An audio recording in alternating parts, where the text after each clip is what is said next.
The last night. There is a strange, specific kind of quiet that settles over a person right before they reach their breaking point. It is not the loud, chaotic quiet of a storm about to break. It is the quiet of exhaustion. The kind that sinks into a room like heavy fog, soft enough to ignore if you aren't paying attention, but heavy enough to suffocate you if you are the one breathing it in. On his final night in Buenos Aires, Liam Payne wasn't surrounded by the things that had defined his adult life. There were no flashing paparazzi bulbs illuminating the street outside. There were no screaming fans lined up 10 deep, begging for a selfie or a moment of eye contact. No one was calling him the glue of a generation's biggest pop phenomenon. It was just him. A hotel hallway. And a silence so thick it almost hummed. The world, in the immediate aftermath, saw only the headlines. They saw the chaos, the sudden tragedy, the sensational pieces of information the internet chews on and spits out within hours. But what the world didn't see, what we were never truly meant to see, was the exhaustion in his voice in the hours before the end. The tremor. The kind of deep internal shaking that doesn't come from immediate fear, but from holding yourself together for 2 decades. A security camera caught a glimpse of him walking alone. Head down. Shoulders tense. It was the walk of a man whose mind has been carrying storms no one else could see, looking for a place to finally set them down. People talk about rock bottom like it's a single dramatic moment of impact. A crash. But it rarely is. Rock bottom is a slow erosion. It is a wearing down of the soul, grain by grain, disappointment by disappointment, silence by silence, until the person you once were is buried entirely beneath the person you had to become just to survive. And on that specific night, Liam wasn't the polished pop star. He wasn't the smiling, reliable interview guest. He wasn't the dad of the band. He was just a man, alone with a mind that wouldn't quiet down, in a world that had forgotten he needed protecting too. This is not the story of how Liam died. The headlines have already tried to tell that story. This is the story of how Liam lived. How he carried weights no one else could see.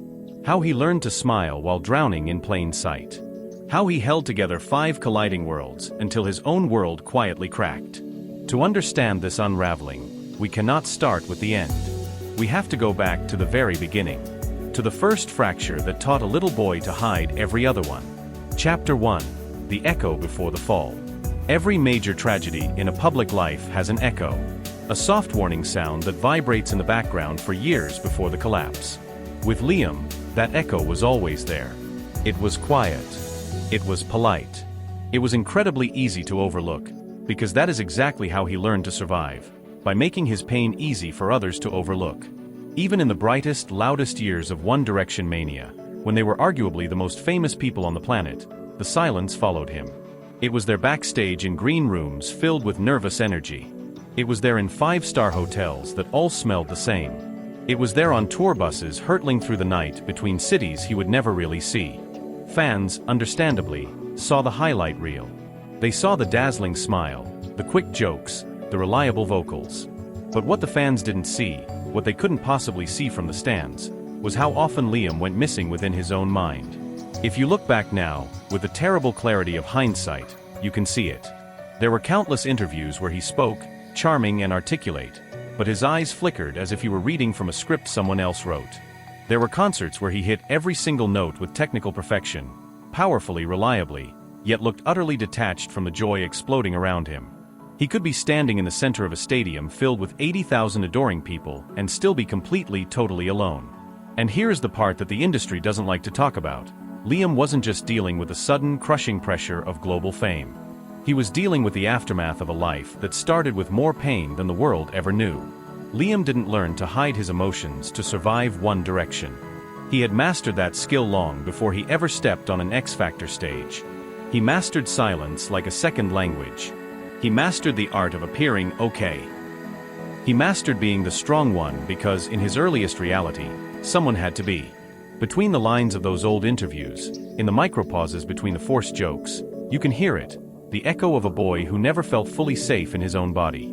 The world thought the darkness came later, a byproduct of the excess of fame. But truthfully, the shadows were there from the start. Fame didn't crack him. Fame just magnified every wound he'd been hiding, and gave him fewer and fewer dark corners in which to hide them. Chapter 2. The Good Boy Who Carried Too Much. Before he was a headline, before he was a stadium voice, Before he was the sensible one in a chaotic boy band, Liam was just a little boy that adults kept calling good. When you look closely at his origin story, you don't see a future superstar being sculpted with confidence. You see something much more fragile, a kid learning over and over again that it was safer to take pain in than to let it spill out. Significant health problems didn't just make his early childhood different, they made it heavy. Hospitals, needles, endless tests, waiting rooms filled with anxious adults. It's the kind of early primal fear that rewires how a developing brain sees the world. For some children, that kind of trauma creates rebellion, a scream against the unfairness of it. But for Liam, it seemed to create obedience, a profound determination to be okay, so he wouldn't be a further burden on the people who loved him. The adults around him, seeing a child not making a fuss, saw bravery. They said, "Look how strong he is, look how well he's coping." But here is the cruel trick life plays on strong kids. The more quietly they endure pain, the more pain the world assumes they can carry. So the script was written early: don't make a fuss. Don't fall apart. Don't add to anyone's stress. Be brave. Be calm. Be grateful you are here at all. He became the boy whose primary job was reassuring others that he was fine, even when, especially when, he wasn't. And that is where the very first fracture formed in his foundation. When your survival depends on convincing everyone you are okay, you leave yourself no safe space to ever say, "I'm hurting." By the time opportunity knocked, by the time that second X Factor audition offered escape and destiny, Liam wasn't just chasing a dream of singing. He was chasing a life where he didn't have to feel powerless. A life where being the good boy who followed the rules finally meant something spectacular. But here is the tragedy woven into that hope. When the world finally handed him power, money, and adoration, it didn't take away the old script. It didn't heal the scared child. It just placed that child under a blinding spotlight. He didn't stop being the boy who doesn't complain. He didn't stop being the one who holds it together. Fame didn't erase that pattern, it weaponized it. Chapter 3: The Masking Years. When One Direction formed, it was a whirlwind of different personalities thrown together in a pressure cooker. The roles settled into place almost immediately, not by design, but by instinct. Harry became the charisma. Zayn, the mystery. Niall, the unbridled joy. Louis, the chaotic spark. And Liam, without anyone asking, without even meaning to, became the anchor. He was the designated adult in the room, even though he was still a teenager. He was the one who woke the others up on time. The one who mediated the fights in the back of the van. The one who calmed the chaos, who ensured the ship stayed steady even as the waves grew 50 feet tall. It wasn't a job he was officially given by management. It was simply the only role he knew how to play. Psychologists describe this as masking, performing a socially acceptable, stable version of yourself so no one sees the one who is terrified or hurting inside. Liam masked better than anyone in the industry. He learned to smile before he felt happy, to joke before he felt safe, to lead before he felt ready. Watch the old footage. In interview after interview, when the others were being wildly spontaneous or careless, you see Liam jump in. He ties their chaotic words together, cleans up the sentences, manages the tone, protects the image. He wasn't the leader because he craved control. He was the leader because he couldn't bear to let the people he loved drown in their own chaos. But something corrosive was happening behind the scenes. Something the world missed because Liam was so incredibly good at his job. The pressure started to build, inwardly. Every mistake the band made became his responsibility. Every conflict was his job to fix. Every bad headline felt like his personal failure to prevent. He was barely 17 years old. And while the world loved One Direction with a force that was almost terrifying, Liam absorbed that love like a shield, using it to protect the others from the crushing pressure of expectations. But shields eventually crack. On stage, he looked solid as a rock. Off stage, he was unraveling so slowly that even he didn't recognize it. He talked openly, years later, when it was too late to change the patterns, about drinking to cope during those years. Not drinking for the party. Not drinking for the rock star lifestyle. But drinking to quiet the noise. To stop, for just a few hours, being the parent. To stop being the caretaker. To stop being the problem solver in a world where every single day felt like a 5-alarm fire. People looked at the fame years and saw glamour, the private jets, the stadium tours. But for Liam, those years were often profoundly claustrophobic. When you're the one who keeps everyone else steady, you don't ever get permission to fall. You don't even get permission to stumble. Chapter 4: A Room with No Doors. When One Direction ended, or went on their indefinite hiatus, the world celebrated their new beginnings. It was framed as freedom. Solo deals. Mature photo shoots. Interviews about finally finding their own voices. But for Liam, the silence after the band stopped playing didn't feel like freedom. It felt like being locked in a room with no doors. Because here is the uncomfortable truth about trauma and responsibility. Some people don't thrive in silence. Some people need the noise to drown out their own darker thoughts. Some people need external structure just to keep their shadows in check. When the music stopped, Liam suddenly heard everything he had spent the last 5 years trying to outrun. For the first time in his adult life, no one needed him to keep the peace. No one was relying on him to stabilize the group. The identity that had weighed so heavily on his shoulders, the reliable one, the fixer, was just gone. And without that identity, he wasn't sure who was left. If you take the strong one out of the job that required strength, what remains? What remained was a boy who had never learned how to fall apart safely. So he did what he knew how to do. He filled the silence. He filled it with work. With interviews where he tried too hard. With relationships that moved too fast. And, increasingly, with alcohol. The drinking wasn't glamorous. It was a desperate functional coping mechanism, an attempt to numb the fear long enough to breathe. He admitted it himself later. He didn't drink because life was a party. He drank because life felt too heavy to carry sober. The public saw the paparazzi photos of him leaving clubs, the flashing lights, the swagger. But if you looked closer, if you really looked past the designer clothes and the bravado, you saw the emptiness behind the eyes of someone forcing themselves to perform a version of a happy life. He was still masking, still smiling when the camera clicked. But the cracks were widening into chasms. Then came the distinct pressure of being a solo act. In One Direction, if he had an off night, the other 4 could cover for him. He was the glue, not the entire structure. Now, he had to be the brand. The perfectionist in him, the little boy who needed to be good, couldn't handle mistakes the way other people could. A mediocre review wasn't just critique, it was a personal failure. A song that didn't chart at #1 wasn't just bad luck, it was proof that he wasn't enough on his own. When fans drifted to the other members, he took it as abandonment. When critics attacked, he took it as confirmation of every dark thought he held about himself. Liam didn't fall apart just because the band ended. He fell apart because for the first time, no one needed him to hold their world together, and that forced him to confront the terrifying truth he'd been burying since childhood. He didn't know how to exist just for himself. He didn't know how to take care of Liam. Chapter 5: The Spiral and the Haunting. When Liam left the noise of the band behind, he thought he was walking into a fresh start. But unresolved history doesn't work like that. Some chapters don't close just because you turn the page. They cling to you. Long before the stadiums, Liam was a kid who learned to survive by anticipating danger. That instinct, the instinct to stay perpetually alert, to read the emotional temperature of a room instantly, to avoid angering anyone, that was the instinct that made him the glue of One Direction. But when the band ended, that instinct had nowhere to go. There was no one left to protect. No chaos left to manage. No crisis left to prevent. And suddenly, all that hypervigilance turned inward. He became the danger he was trying to outrun. This is the chapter where the slope became slippery. Where coping mechanisms turned into crushing addictions. Where fear became a constant companion. He started revisiting old memories, the kind he never talked about publicly. The bullying. The early medical trauma.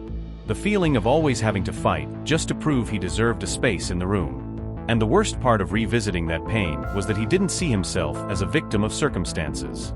He saw himself as the problem. He once admitted in an interview, with a laugh that didn't reach his eyes, that he felt like everyone's least favorite. The world took it as self-deprecating humor. It wasn't humor. It was a deeply held belief, built from years of carrying wounds he never treated. Then came the guilt. The illogical, suffocating guilt that eats away at people who feel responsible for everything. He felt guilty for the hiatus. Guilty for things he couldn't control within the band's dynamics. Guilty for the expectations he couldn't meet as a solo artist. Even when nothing was his fault, He found a way to decide it was. This is when the true spiral began. Not the dramatic, explosive spiral the internet loves to gossip about. This was the silent spiral. The kind where a person slowly disconnects, from friends who worried about him, from routines that kept him healthy, from the self he used to be. People close to him noticed the drift. He became distant. He battled profound loneliness even when surrounded by people. He chased extreme highs because the daily lows felt unbearable. You can hear the haunting in his voice during interviews from this period. The energy was jittery, manic, like someone trying desperately not to be swallowed whole by their own mind. He joked about himself constantly, erasing his own achievements before anyone else could. Liam had millions of fans. But emotionally, he was living on a desert island. He was haunted not by fame, but by everything fame had forced him to hide for so long. Chapter 6: The Fall. There is a moment in every downward spiral where the slope becomes too steep to climb back up on your own. Liam reached that moment quietly. Not with a scandal that ended his career. Not with a dramatic public meltdown. He reached it with exhaustion. The deep, marrow-level exhaustion that settles into a person's bones and stops responding to hope or rest. People think a fall is sudden. A single bad choice on a Tuesday night. But the truth is simpler and more heartbreaking. Liam didn't fall overnight. He faded. The pressure, the past, the loneliness, the untreated trauma, the guilt, they didn't attack him all at once. They eroded him, like waves wearing down a cliff grain by grain, until one day, the structural integrity just wasn't there anymore. In the final weeks, friends said he was trying. He was trying to get healthy. He was trying to stay calm. He was trying to outrun the shadow that had been following him for years. He traveled to Argentina trying to reset, trying to breathe in a different time zone. But you cannot geographically relocate away from your own mind. On his last night, there was no chaotic outburst the public would have noticed. Just a man who was tired. A man who had spent 31 years trying to be everything for everyone, without ever realizing that he deserved the same comfort and safety he so freely gave to others. Experts say the strongest people often break the quietest. Why? Because they're used to hurting alone. They're used to hiding the worst parts so they don't inconvenience others. They're used to saying, "I'm fine," right up until the moment the water goes over their heads. The truth is this: Liam didn't break because he was weak. He broke because he was human. Because life had demanded too much from him for too long and gave too little back in the ways that truly matter. Chapter 7: The Aftershock. When news of Liam's death broke, the world reacted as the modern world does. A tidal wave of tweets, tributes, and headlines. A generic, massive outpouring of digital grief. But privately, somewhere away from the screens, for men who once stood shoulder to shoulder with him felt something the rest of us can only imagine. The grief of a bandmate is a specific, isolating thing. When you lose someone you shared that level of intense, cloistered history with, you don't just lose a friend. You lose the only other people on earth who understood the reality of your life. You lose a witness to your own history. We cannot know their private thoughts, and we shouldn't try to claim them. But we saw the ripples of the impact. We saw Harry, for whom grief has always been private, folding the loss inward, letting it exist in the silence. We saw Louis, who always revered Liam as the steady anchor, facing a grief heavy with the complicated guilt of what if. We saw Niall, the eternal optimist of the group, visibly dimmed, his brightness softened by the harsh reality of the loss. And then there was Zayn, the one the world assumed was disconnected, who had moved on years ago. His tribute carried the heavy weight of unfinished business. Of two boys who shared the earliest, scariest pressures of fame together, now separated by a conversation that will never happen. Fans, in their own grief, hoped Liam's passing would bring a reunion, one final moment of unity. But grief doesn't work like a movie. It doesn't always bring people together. Chapter 8: The Cost of Carrying Everyone Else. In almost every group of friends, in every family, in every band, there is always one person who becomes the steady one. The one who absorbs the tension. The one who smooths the rough edges so others don't get cut. The one who calms the storms that other people don't know how to weather. Liam Payne was that person for the biggest band in the world. And the world never truly understood how heavy that role really was until he was gone. The truth at the heart of Liam's story is simple, and it is brutal. When you are the one known for carrying everyone else, people tend to forget that you might need carrying too. They don't forget because they don't care. They forget because you make it look so easy. They forget you are breakable. They forget that the strongest among us are often the most fragile, because they have spent their whole lives holding themselves together with tension, just so they can hold everyone else up. Liam's story isn't ultimately about fame, or the music industry, or One Direction. It's about the invisible cost of strength. It's about the danger of believing that your only value in this world comes from what you can fix for other people.